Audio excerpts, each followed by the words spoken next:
Running in ancient Greece. In ancient Greece, the history of running can be traced back to 776 BC. Running was important to members of ancient Greek society and is consistently highlighted in documents referencing the Olympic Games. The Olympic Games hosted a large variety of running events, each with its own set of rules. The ancient Greeks developed difficult training programs with specialized trainers in preparation for the Games. The training and competitive attitude of Greek athletes gives insight into how scientifically advanced Greece was for the time period. The people of Greece generally enjoyed sporting events, particularly foot racing, and wealthy admirers would often give large gifts to successful athletes. Though foot races were physically challenging, if successful, athletes could become very wealthy. The ancient Greeks developed running as a sport into a sophisticated field of science and philosophy. In the ancient sources, training is often discussed.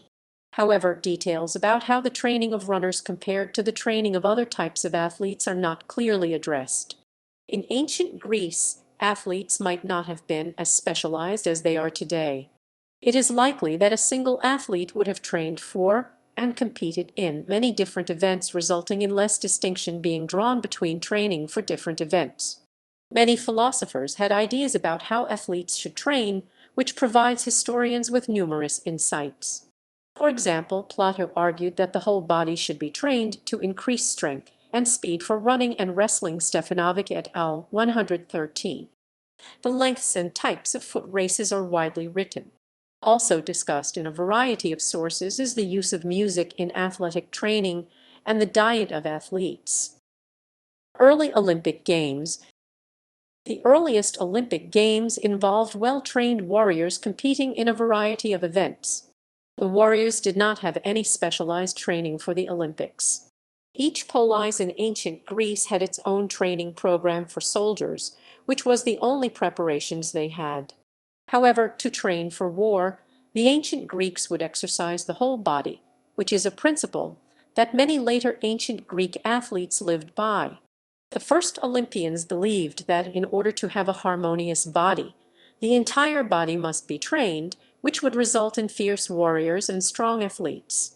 Aristotle later said that the training of the whole body infuses it with courage. Stefanović et al. 113. Types of foot races. There were many lengths and types of foot races in ancient Greece. The standard distance that these races were measured in was the stade, where 1 stadia is approximately 185 meters. The 1 stade race was the most prestigious.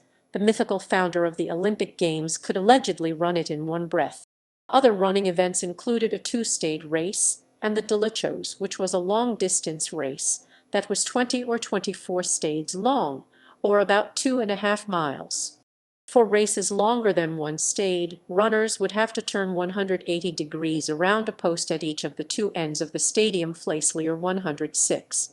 In the Olympics, there was a race in armor, the hoplitodromos, which reflected the game's origins as a means of training for warfare. The torch relay race was added to entertain the crowds. This event was run the night before the ancient Olympic Games began. Olympic sports foot races. Today we honor this tradition with the Olympic torch. One event that was not ever in the ancient Olympic Games is the marathon.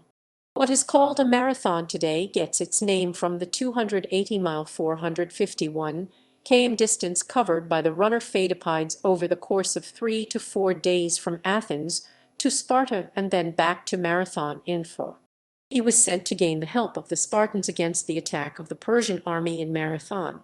In 1896, at the first modern Olympics, the very first modern-day marathon was run. To honor the history of Greek running, Greece chose a course that would mimic the route run by Phaedippides. The race course covered 24.85 miles, 40.0 km. The route started at a bridge in the town of Marathon and ended in the Olympic Stadium. Reference Perseus Project. Another event in the ancient Olympic Games was the pentathlon. The pentathlon was a combination of 5 events: discus, javelin, jumping, running, and wrestling. This race reflected the ancient Greek belief that one's body should be strong as a whole and not just in one area. Aristotle describes a man's ultimate physical beauty as a body capable of enduring all challenges. This is why he viewed the athletes in the pentathlon as the most beautiful of them all. Training. As ancient Greece developed, sports also developed. Athletics in ancient Greece became a very scientific and philosophical field of study and practice. Many philosophers had their own ideas about how athletes should train. By the 4th century BCE, sports in ancient Greece became so competitive and advanced that specialized coaches developed for each particular sport. These coaches were known as gymnasts. Along with specialized coaches, a new system of training was developed, the tetras. This was a 4-day cycle of varying training. The tetras had the following structure. Day 1, the day of preparations. It consisted of toning and short, high-intensity workouts. Day 2, the day of intensity. It involved the athlete going through long, strenuous exercises. Day 3, the day of resting. On this day, athletes would do short, mild workouts and primarily rest. Day 4, the day of medium intensity. Athletes mainly practiced wrestling on this day, focusing more on tactics than strength. This was the basic training structure practiced throughout ancient Greece. In order to create the optimal training structure for any given day, however, the trainers would consider many factors such as the place, the time, upcoming events, and the athlete's physical and mental condition. The training also differed depending on whether it was done indoors or outdoors. Based on these factors, the trainer would adjust the workout. Stefanović et al. 113. Trainers and philosophers. Hippocrates, an ancient Greek physician, believed that athletes who walked after exercising would have a stronger and more rested body. Because of his beliefs, ancient Greek athletes ended each workout with a low-intensity cool down. Aristotle observed that athletes who have a rest day should not rest completely but do a mild, low-intensity workout instead. These practices are still in use today because of how well-founded the early principles had been. Stefanović et al. 112. The ancient Greeks also valued rest after exercising. After a workout, athletes used their arabellos, a special bottle of oil, and a strigil, which is a curved stick. They would rub the oil on their skin and then scrape it off using the strigil. In this way, they would clean themselves. The Olympic Games 5. After exercising, they also often had a bath and a massage. Massages would consist of gentle movements and stretching of their arms and legs. Stefanović et al. 112. Trainers and philosophers had many ideas about specific ways of training. One practice that developed had athletes exercise with 3-pound 1.4 kg weights in each hand. This practice helped improve arm strength, which is beneficial for running, throwing the javelin, swimming, and martial arts. Lucian, an ancient Greek philosopher, postulated another principle. He believed athletes should always train in exuberated conditions. His idea was that training should take place outdoors in the sun every day of the year. He thought that the body should be beautiful, tanned, and lean to perform its best. During workouts, he believed athletes should work as hard as possible. When training in the gymnasium, his idea was that one should not run or exercise on the stone floor, but on sand instead to aid difficulty. An exercise he invented involved a long jump where athletes would run and jump high into the air wearing weighted suspenders. Another exercise he developed was for athletes to jump over hurdles with lead weights in their hands. Stefanović et al. 114. Age categories.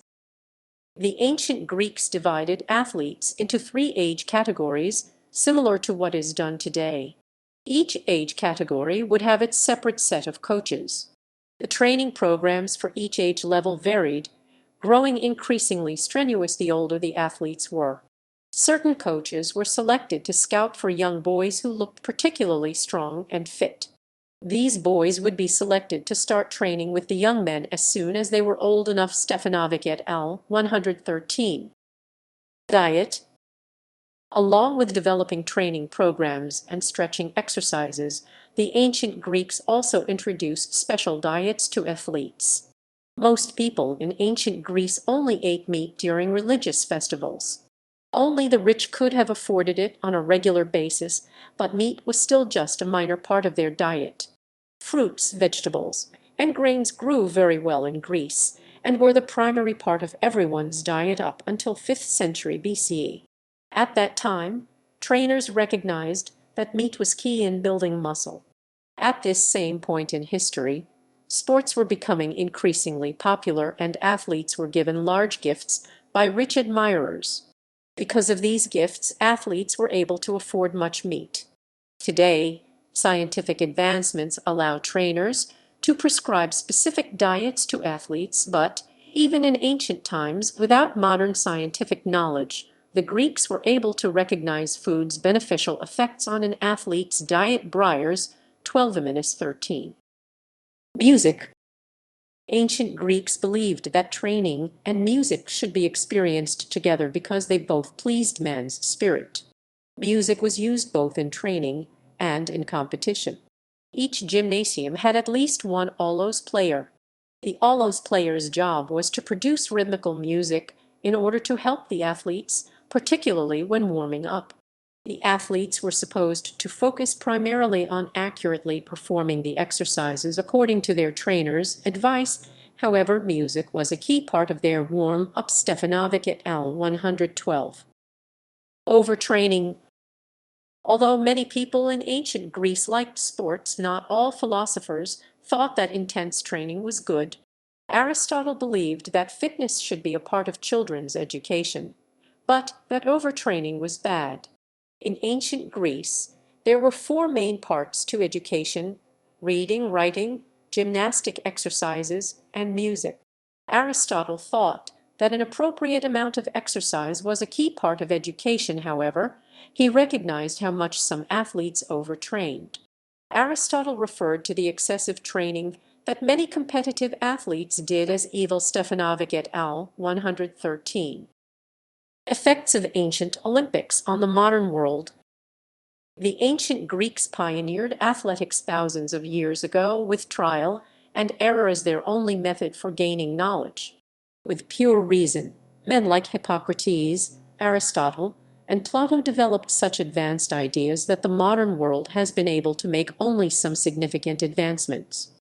These ancient Greek philosophers postulated many ideas on how to train that are now the basis of many modern athletic events. Trainers also made many advancements, such as their discovery that meat was beneficial for building muscle. Not only did the ancient Greeks develop the theory of how to train, but they founded the prestigious Olympic Games. The ancient Olympic Games were ended in 393 CE by Theodosius I while trying to make Christianity the state religion. Craig 87. Today the Olympic Games have been restored with over 12,000 athletes who compete at the Summer and Winter Olympics in 31 different sports and nearly 400 events. Craig 102.